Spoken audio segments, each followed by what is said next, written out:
Vamos ler Marcos 12. Vamos ler do versículo 1 a 12. Diz assim a palavra do Senhor. Então Jesus começou a lhes falar por parábolas. Certo homem plantou uma vinha, colocou uma cerca ao redor dela, cavou um tanque para prensar as uvas e construiu uma torre. Depois arrendou a vinha a alguns lavradores e foi fazer uma viagem. Na época da colheita, enviou um servo aos lavradores para receber deles parte do fruto da vinha. Mas eles o agarraram, o espancaram e o mandaram embora de mãos vazias. Então enviou-lhes outro servo, e lhe bateram na cabeça e humilharam. E enviou ainda outro, o qual mataram. Enviou muitos outros, em alguns bateram, a outros mataram. Faltava-lhe ainda um para enviar, seu filho amado. Por fim o enviou, dizendo: a meu filho respeitarão. Mas os lavradores disseram uns aos outros: este é o herdeiro, venham, vamos matá-lo, e a herança será nossa. Assim eles o agarraram, o mataram e o lançaram para fora da vinha. Que fará então o dono da vinha? Virá e matará aqueles lavradores e dará a vinha a outros. Vocês nunca leram essa passagem das Escrituras?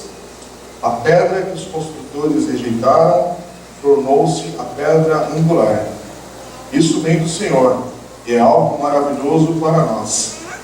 Então começaram a procurar um meio de prendê-lo, pois perceberam que era contra eles que ele havia contado aquela parábola.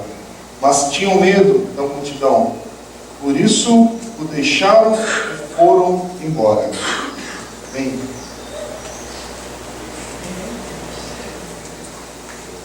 essa história que Jesus conta aqui é bem conhecida, acredito, da maioria que está aqui hoje, e principalmente aqueles que já são de igreja, ou cristãos, evangélicos e discípulos de Jesus há muito tempo.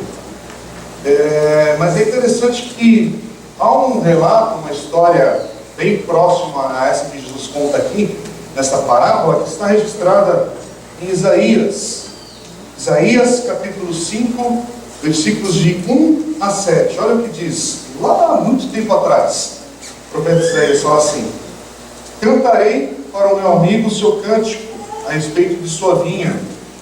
Meu amigo tinha uma vinha na encosta de uma fértil colina. Ele cavou a terra, tirou as pedras e plantou as melhores videiras. Construiu uma torre de sentinela e também fez um tanque de prensar uvas. Ele esperava que desse uvas boas, mas só deu uvas azedas. Agora, habitantes de Jerusalém e homens de Judá, julguem entre mim e a minha vinha. Que mais se poderia fazer por ela que eu não tenha feito? Então, por que só produziu uvas azedas quando eu esperava uvas boas? Pois eu lhes digo o que vou fazer com a minha vinha.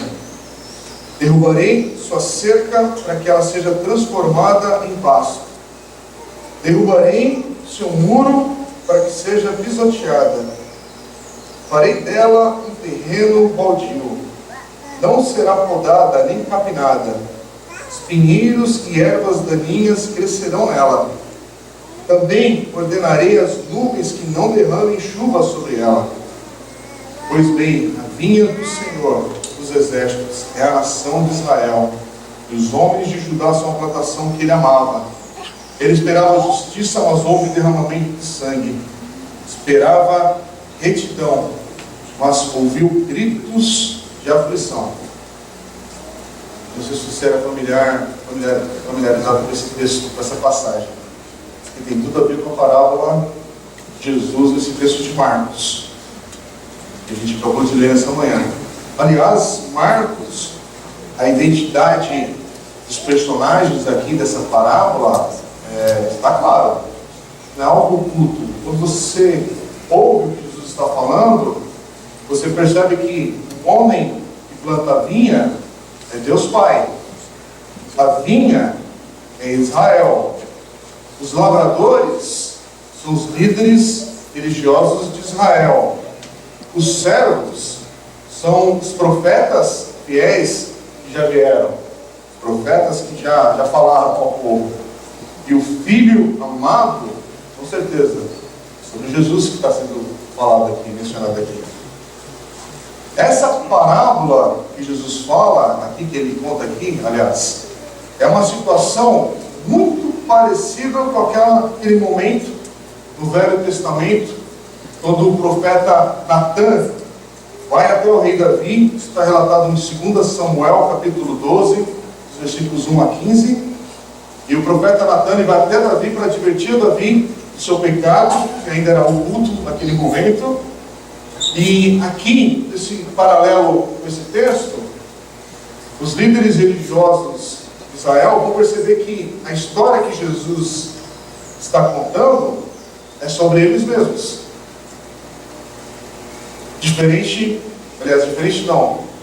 Igual aconteceu com Davi, que Davi vai escutando, no primeiro momento ele não percebe que é sobre ele, mas aí Natã chama a atenção de Davi, apontando quem é o culpado daquela história que ele está narrando. E aqui essa história da parábola, essa parábola que Jesus está falando, aqui, irmãos, é a história do relacionamento de Israel com o Filho de Deus. É isso que está sendo falado aqui. Aliás, Pedro vai falar em sua carta, 2 Pedro 3,9, ele diz assim: o Senhor não demora em cumprir a sua promessa, como julgam alguns. Pelo contrário, ele é paciente com vocês, não querendo que ninguém pereça, mas que todos cheguem ao arrependimento. Aqui, parábola de Marcos 12, é a história, ali você vê um homem, provavelmente um homem rico, que deixa suas terras para lavadores cuidarem. Isso é algo familiar para quem está ouvindo, não é uma história estranha. Agora, o que provoca aqui a reação dos líderes religiosos é que no final dessa história é que eles percebem que Jesus está falando deles, e eles não são os donos da vinha. Na verdade, eles são os lavradores maus aqui. E é isso que deixa eles doidos, enlouquecidos ali com Jesus. Eles, finalmente, é uma parábola que eles compreendem. Isso aqui é uma ironia, porque até então, toda parábola que Jesus conta, eles têm que perguntar para Jesus o significado, isso, mas aqui não. Aqui é uma parábola que, ao ouvirem, eles percebem: opa, dá uma pegadinha aí, Jesus, esse homem está falando de nós. Agora, o que é diferente aqui nessa história? Da história de Davi? Ou da história que Davi ouve aí, do profeta Natã?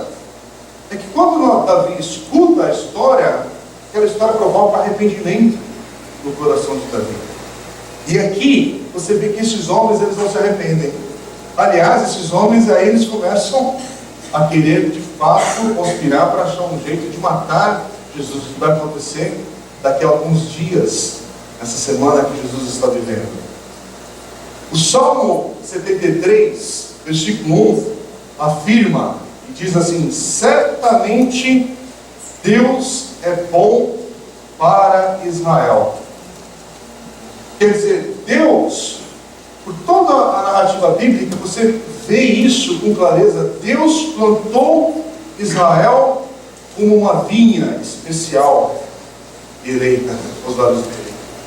Ele cuidou dessa vinha, ele proveu tudo que ela necessitava, ele deixou líderes para protegê-la, permitir que ela prosperasse para a sua glória, para o bem dela, para o bem do seu povo.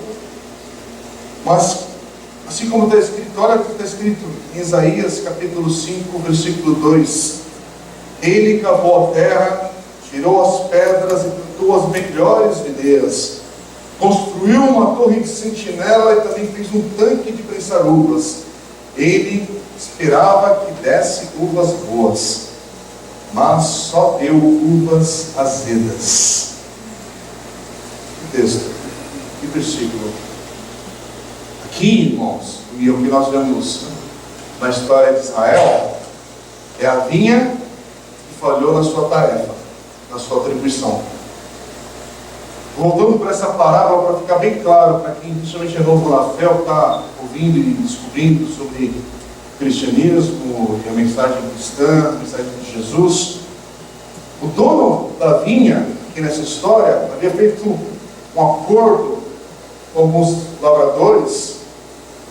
Quer dizer, se ele fez um acordo com esses homens, é porque ele confiava, acreditava que esses homens eram dignos de confiança, responsáveis para cuidar dessa vinha. Cuidar da vinha para quê, gente? Para produzir bem. Ele iria pagar ainda esses homens com uma porcentagem de tudo que fosse colhido ali nesse arrendamento. O arrendamento é isso. Você vai ter participação naquilo aqui que vai vir daqui a pouquinho. Mas aí o que a gente vê e lê nessa história, ouve aqui, é que esses lavradores tratam mal aos servos que são enviados pelo dono da vinha. Eles estão indo ali, gente, coletar aquilo que era o acordo. Estão pedindo, indo atrás daquilo que era de direito, que pertencia ao dono da vinha. Não era surpresa. Só que o versículo 3, na narrativa dessa história, mostra que os lavradores espantam e mandam embora o primeiro homem de mãos vazias. Depois o dono da vinha, a partir do versículo 4, ele vai enviar outro servo. Esse servo é tratado ainda pior. Versículo 4 diz assim, que lhe bateram na cabeça e o humilharam. E aí a história continua. Mostra que esse dono da vinha, ele é bondoso, ele é paciente ainda, e ele vai enviar outro servo. O terceiro nessa história. Só que aí a maldade desses homens parece que vai crescendo. Sobe mais um degrau. Porque agora o versículo 5 fala que eles o matam. Quer dizer, esse homem foi agredido, humilhado, e aí mataram esse outro servo. E isso vai acontecer com os outros que vão continuar sendo enviados.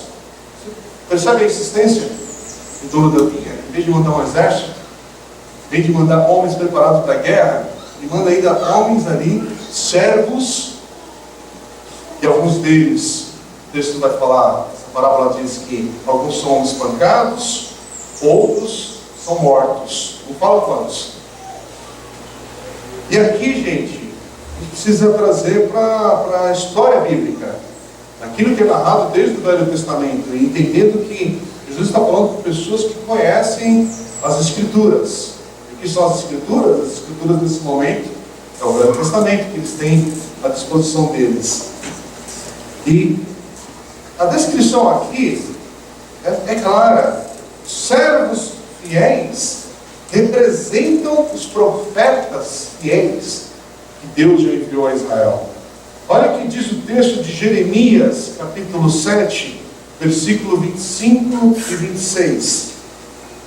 Desde a época em que seus antepassados saíram do Egito até o dia de hoje, eu lhes enviei os meus servos, os profetas, dia após dia, mas eles não me ouviram, nem me deram atenção. Antes tornaram-se obstinados e foram piores do que os antepassados deles.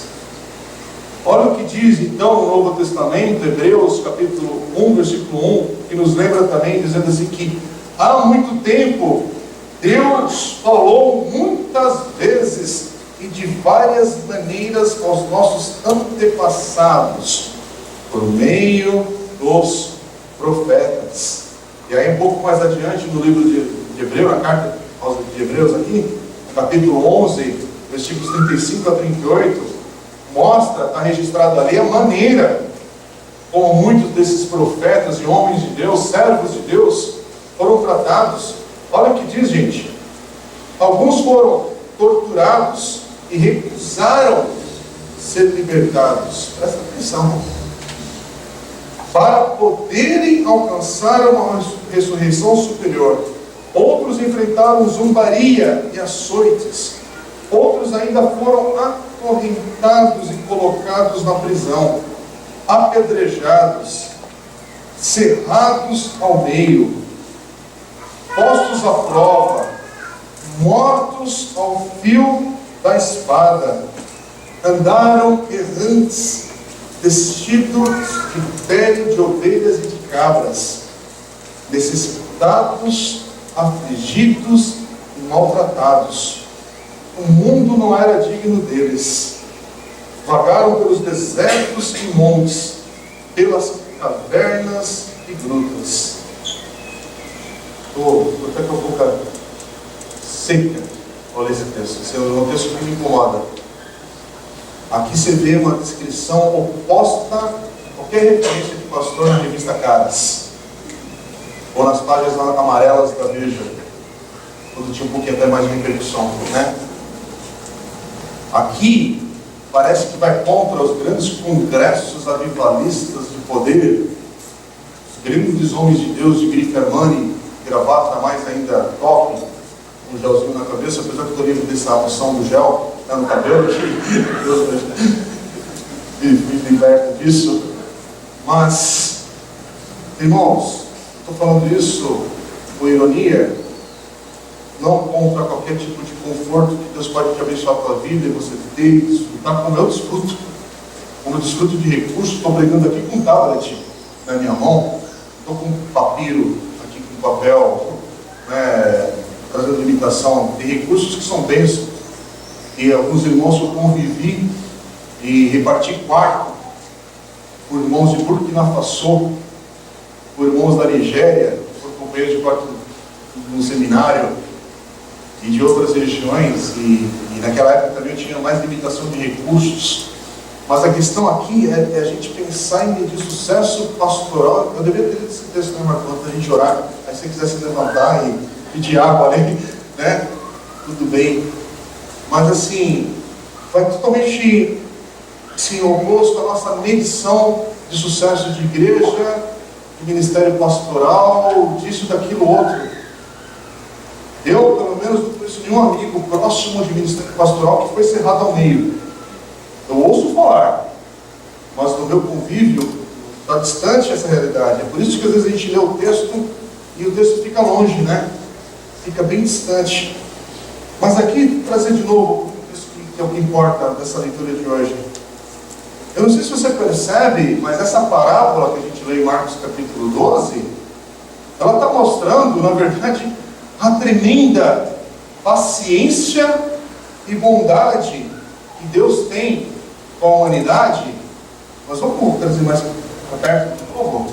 Que mostra a bondade e a paciência de Deus comigo. Homem teimoso, e que Deus tem uma misericórdia absurda.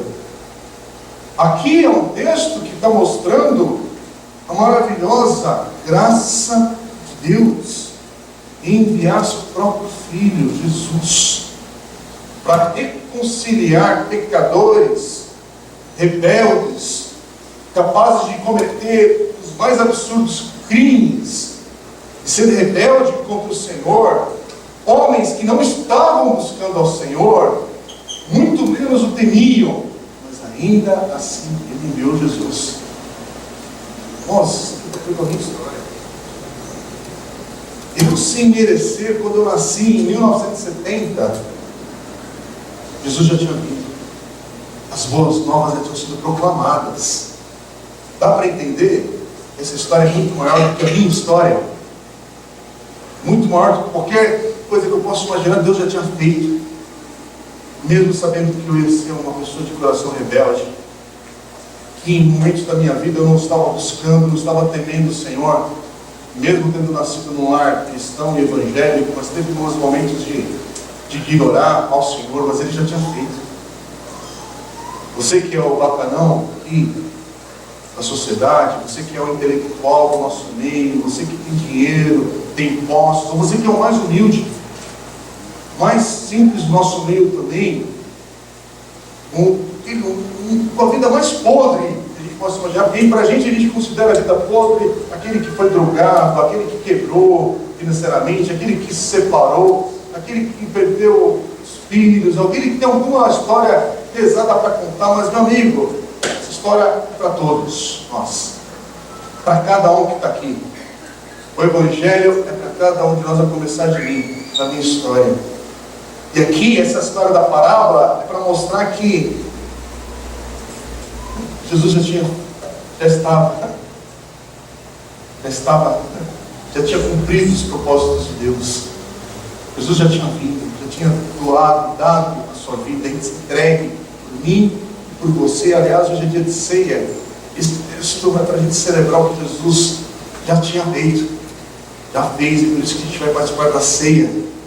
Jesus está falando aqui nesse texto, nessa parábola, lógico, está falando aos líderes religiosos de Israel.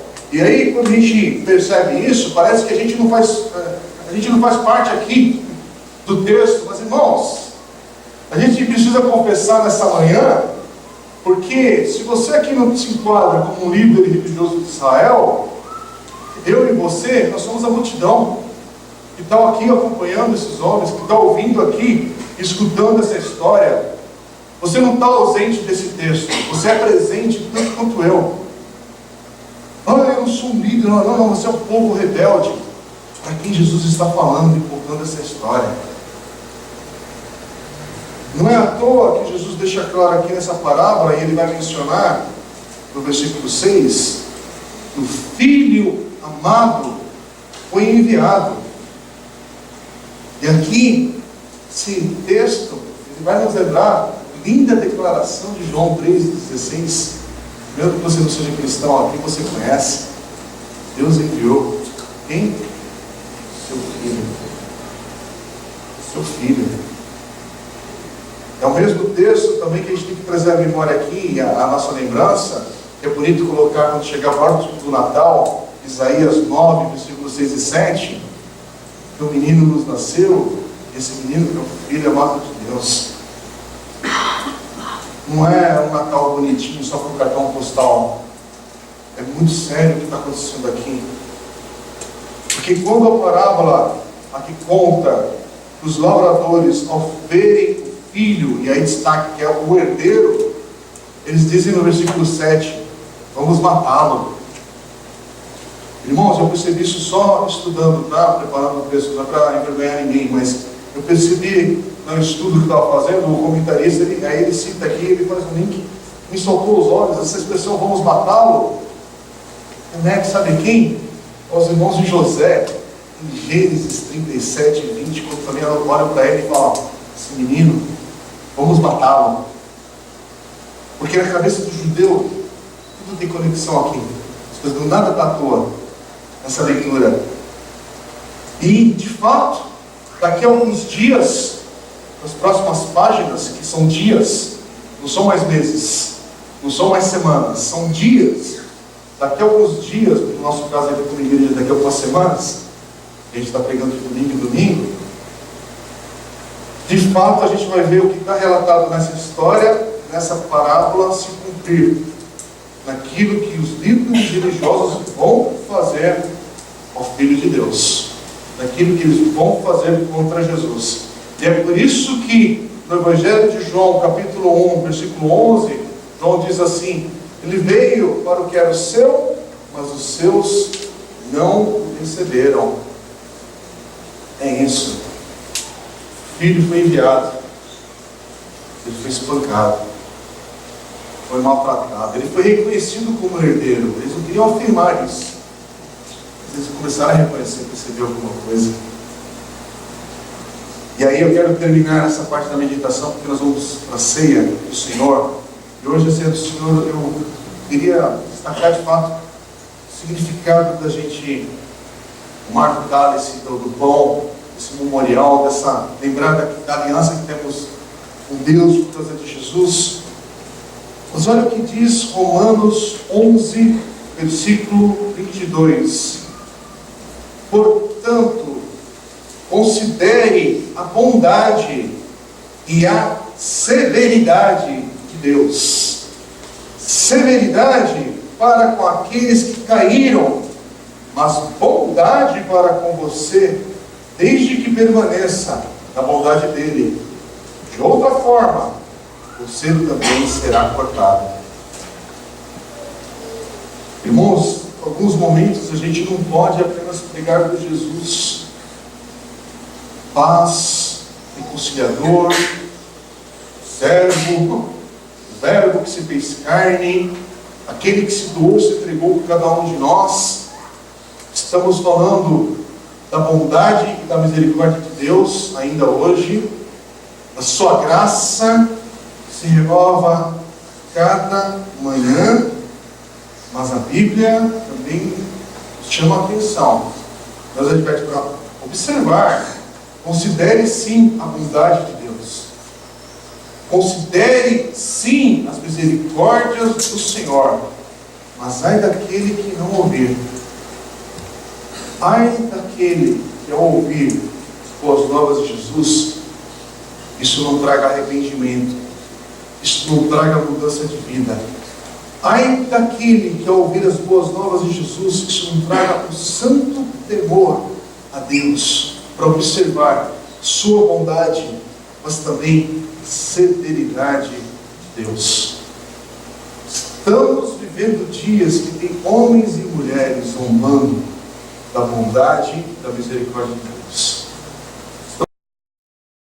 Estamos vivendo dias que há uma tal igreja que se fala de Deus, do Senhor, mas que está zombando também da graça e da misericórdia do Senhor. Há pessoas que estão vivendo a sua vida abusando dessa bondade, abusando dessa misericórdia, dessa tolerância, dessa paciência que Deus mostra ter de fato. Mas vai chegar um dia que a severidade do Senhor, ela vai também ser derramada. Vai chegar o dia também do juízo, vai chegar. Que esse cordeiro, ele vai se manifestar como leão. Não vai vir mais manso. A Bíblia nos fala sobre isso. Em igreja, a gente precisa proclamar a verdade total do Evangelho. Uma bondade de Deus, mas que quando olha para o pecado, é tão sério, é tão grave. Estou Jesus derramar, se entregar a sua vida por cada um de nós. É tão sério. Jesus deu a sua vida.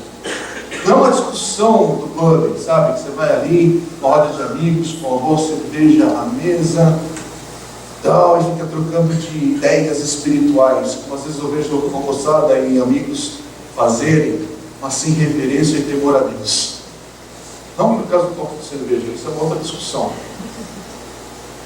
Pela postura, as perguntas que têm que ser feitas com reverência. Porque, meu amigo, você pode ter dúvidas e questões de fé que são sérias, que a gente pode sentar à mesa com Cristo e arrazoar, discutir, ponderar, mas chegar à mesa, eu falo isso várias e várias vezes, e hoje de novo, desculpe, eu repito, mas a gente tem que se aproximar do Senhor com essas perguntas, mas com o coração humilde, um coração que é quebrantado diante do Senhor, porque Deus não ignora o coração que se aproxima dele com humildade, aqueles que o buscam com temor. Então não tem problema, tem questões, meu amigo, eu já li diversos livros mais pesados e densos aí do dia a dia de vida cristã, e tem livros que eu leio, ou passagens das Escrituras que eu leio, que eu falo, ó, isso aqui está difícil, isso aqui eu preciso de mais vida, preciso de mais caminhada para discernir. E aí eu caminho, entrego, continuo confiando a Deus. Por quê? Porque na grande história está claro o que Jesus fez por mim. A grande história está claro e revelado quem eu era sem Cristo. Está claro onde eu estava no pecado, está claro que eu estava como um filho rebelde de Deus. Está claro que Deus me chama, permite ainda que eu me arrependa pela sua misericórdia e graça. Está claro que Jesus é meu Senhor e Salvador. E eu descanso nessa verdade. Eu descanso na obra que Jesus já fez por mim. É o que Paulo fala também em 1 Coríntios capítulo 1, versículos 24 e 25. Aliás, é um texto riquíssimo. Daria para citar muitos outros, eu não cito por questão de tempo. E Paulo diz assim, 1 Coríntios capítulo 1, versículo 24 e 25. Mas para os que foram chamados, tanto os judeus como gregos, Cristo é o poder de Deus e a sabedoria de Deus. Porque a loucura de Deus é mais sábia que a sabedoria humana, e a fraqueza de Deus é mais forte que a força do homem. Então, meu amigo, eu não sei onde você está com a tua vida no dia de hoje, domingo, iniciando setembro, mais um mês, nos aproximando de uma jornada aí para o fim deste ano. Meu desejo para a tua vida é que esse término deste ano seja um término de ano bom. Você celebre a vida, aquilo que Deus fez. Mas mesmo que seja um ano de mais dificuldade, um ano que você está passando aí mais espremido, algumas coisas, mais calos, que infelizmente a vida também nos provoca, mas Cristo continua sendo o poder de Deus e a sabedoria de Deus para mim e para você. Cristo é a única mensagem que a gente tem aqui para falar nessa manhã para você. Ele é a tua salvação. Ele é o teu salvador. Aliás, Ele é aquele que é o teu reconciliador. Então, meu amigo, no meio da tua angústia, no meio do vale que você está passando hoje, que está te deixando meio atordoado, continue olhando para Jesus. Coloque seu olhar da sua vida em Jesus, porque Ele é o Cristo. Ele é o Filho amado de Deus. Talvez, meu amigo, passando por essa igreja, você olhe e você tenha decepções com as pessoas, comigo mesmo. Deixa eu te desanimar nesse sentido. Eu sou propício, olha, para valer, a te desapontar com muitas atitudes minhas. Começar que sou corintiano e aí eu agrado alguns aqui e escandalizo outros. Mas continuo olhando com misericórdia e a gente vai andando junto. Porque eu tenho amigos palmeirenses aqui que eu abraço e a gente celebra a vida. Por quê? Porque Cristo continua sendo o nosso Salvador, acima de qualquer coisa. Irmãos, estamos passando por esses dias azedos no Brasil, esse ambiente político desanimador. Aí você compartilha com um amigo e com outro algumas coisas, se posiciona, e aí você se desaponta, você fica decepcionado, porque o teu amigo ou tua amiga está apoiando A, B ou C, tal. Mas, vamos falar a verdade, está olhando para Jesus? Está olhando para Cristo acima de qualquer circunstância? Porque, olha, eu tenho algo profético, entre aspas, para te dizer. Vai ser eleito presidente do Brasil e, passado alguns dias, esse homem ou essa mulher vai te decepcionar. Isso que é história. A gente ficou arrepiado, né? Vai ter uma mensagem gravada, colocar no YouTube, compartilhar. Gente, um coração de homens perversos e maldosos, que agora vestem a roupinha de cordeiro, mas o que a gente vê é pura propaganda de marketing, para ganhar o teu voto, planos de governos que são, sabe, rasos, vazios. Aliás, quero agradecer a Patrícia aqui, Patrícia lá no vídeo que fez, a gente conversou sobre política nesses dias. Foi uma experiência nova para a minha vida. Depois a gente compartilhou lá no site da igreja, no Facebook também. Não para indicar o candidato político, mas só para a gente discernir um pouco uma palavra sobre esse ambiente. E como é difícil a gente discernir as coisas. Mas tem uma coisa, irmãos, que a gente tem que discernir nesse tempo. A esperança da nossa nação continua sendo Cristo apenas. Só Jesus. Vai dar um jeito em Brasília? Sim. Mas como é que vai dar um jeito em Brasília? É pelo coração do homem que tem que ser transformado. É o coração do homem que tem que ser transformado em uma transformação tão grande que a Bíblia chama de novo nascimento. Só assim é o Espírito Santo de Deus vindo habitar no coração de homens que antes eram rebeldes, mas transforma maridos, mulheres, crianças, jovens, adultos em uma nova pessoa, uma nova diretriz. Por quê? Porque agora você tem o Espírito de Deus em você para trazer discernimento. Meus irmãos, sem isso, com certeza, sim, a gente pode olhar para a vida de algumas pessoas nesse momento de transição na nossa nação, buscar o discernimento de Deus da melhor maneira possível para exercer a nossa cidadania e buscar diretriz para a nossa nação, para corrigir um pouco a rota. Mas a nossa esperança final continua sendo Cristo. Saiba de uma coisa, nossa esperança final não é um prédio novo para a nossa comunidade. Nossa esperança final não é porque a gente vai aumentar a igreja, oferecer mais coisas aqui, mais pessoas virão, agora a gente tem uma equipe pastoral aqui na igreja, então vai dar conta do recado. Não. O que a gente faz aqui é apenas em resposta e tentando discernir, sim, voz de Deus no nosso meio, com as coisas, mas é só para falar do amor de Deus, para continuar falando, meu amigo, eu não sei tratar dessa situação que você está vivendo, não, nós vamos clamar a Deus por isso. Que nem hoje, meus irmãos, a gente vai participar da ceia do Senhor, mas a única coisa que eu posso te falar, tem gente aqui que as crises que estão passando, as pessoas estão aqui com situações, é muito sério, Tem pessoas aqui passando por momentos de decisões que são sérias demais. Eu não sou doido, olha, vai na sua geladeira e pegue um versículo da promessa, que Deus vai falar para a tua vida, tem misericórdia. Tem coisas que a pessoa está errando há 10 anos, é um ciclo podre, confuso, sei lá o que, de vida, e precisa, o Senhor tem que entrar nisso. Deus tem que entrar nessa história. O Espírito Santo tem que, de fato, dar a direção. É muito mais do que uma conversa pastoral, é muito mais do que uma conversa entre amigos. Aliás, a conversa nossa entre amigos, de pastor, de líder, de quem está aqui, é apenas para levar cada um a Cristo. Irmãos, aqui é uma igreja que a gente só pode falar uma coisa para você. Quando a gente ora, quando a gente unge um doente aqui, quando a gente faz alguma coisa aqui, mas no final de tudo isso é para falar, é Cristo. Cristo é a nossa esperança. Cristo é a nossa vida. Cristo é tudo para cada um de nós. Então a nossa mensagem é: permaneça no Senhor, mesmo que o dia de hoje seja chamado de dia mau na tua vida, na tua história. Mas saiba de uma coisa: esse Cristo é o Filho amado. E essa história que a gente leu hoje, dessa parábola, uma hora, dono da vinha vai se manifestar. Ele vai dar as caras. Que você esteja com o Senhor nesse momento. Que o teu coração encontre paz em Cristo. Que a tua história encontre redenção no Senhor. Perdão no Senhor. E eu queria te convidar agora para você fechar teus olhos e a gente vai orar. Clamar ao Senhor. Porque nós